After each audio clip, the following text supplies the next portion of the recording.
Have a seat. Thank you so much.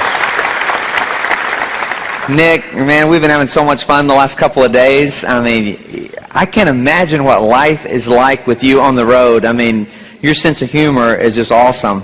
It's got to be fun hanging around you. We have fun. We have a lot of fun. You know, like, our schedule's so busy when you're going around Africa and Indonesia, and you just need a couple laughs to break it up a little bit. And it's quite funny when I drive around shopping malls and outside in public places. A lot of people, you know, sort of freak out, and you know, these little kids, I love running after them. And there was this one boy who saw me one day, and he goes, "What happened?" And I went up to him and I go, "Cigarettes." And love freaking kids out, man. We were in this airplane one day, and my friends put me in the overhead compartment.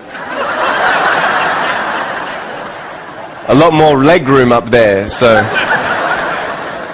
No, they shut the door, and we waited for somebody to come and put their bag up.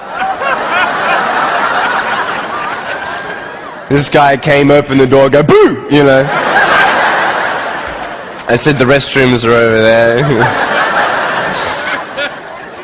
The funniest story, though, is I was in a car one day, and when you see me from the outside of the car, you have no idea that I have no arms and no legs. You just see my head. And we're at the traffic lights one day, and this car comes up next to us, and this girl's looking at me. And I'm like, "Cool, let's have some fun here." So I look at her, and I grab the seatbelt in my mouth, and I loosen it. And then in the car seat, I just did this.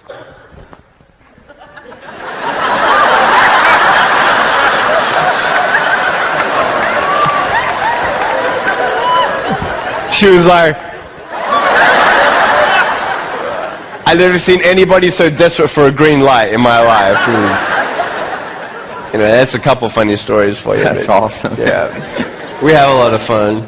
We've been having a blast the last couple of days, but I know, Nick, when you were born without limbs, there's no medical reason for it, and your parents, I can't imagine what they felt, you know, with kids teasing you and wondering why God did this. Did you ever question God? Definitely, definitely. I went to church every Sunday and went to Sunday school and learned, you know, all the favorite Bible verses like Jeremiah chapter 29, verse 11. "For I know the plans I have for you, declares the Lord, plans to prosper you and not to harm you, plans to give you hope in the future." And I looked at that thing and I'm like, you know, other people could apply that in their life, but I couldn't. I couldn't see that hope in future. I got so angry at God. I said, "God, why'd you make me like this? Why? I mean, you may as well just have created a fish with no tail. I mean, what purpose will I ever fulfill in my life? I can't do this and I can't do that." And people teasing me and putting me down, and I just would never have thought that I would become the independent man I am today, traveling around the world and doing what we're doing. So it was very, very hard, very hard. And the purpose now is starting to come to light. And I can imagine you've gotten 2 degrees.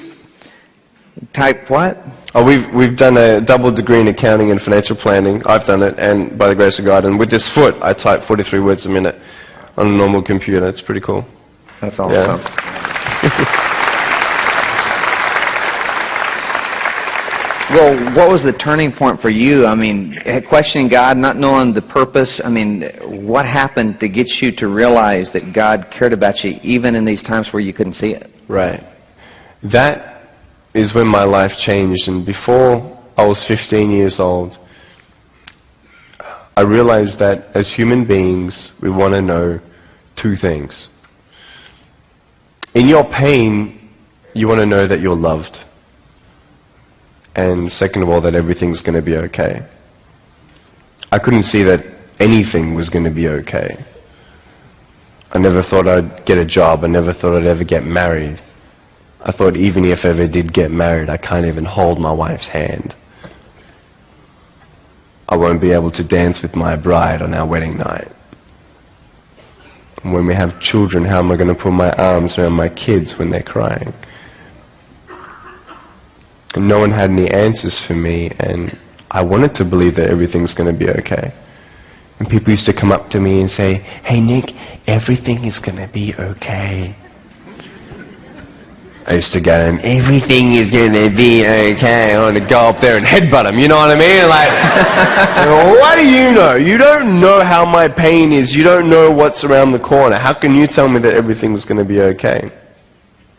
But it was when I read John chapter 9 when I was 15 years old and was convinced that God knows.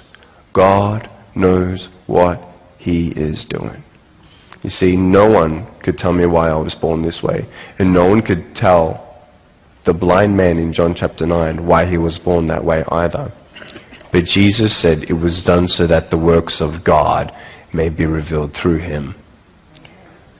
And it was done and it was shown. And just this tangible faith and peace of just knowing that someone understands. That God, who is bigger than my circumstance, is letting this happen for a reason. And I came to a point of saying, Lord, I don't understand this purpose, but I trust that you know what you're doing. And that is when that peace of God gives you that strength to get through from day to day.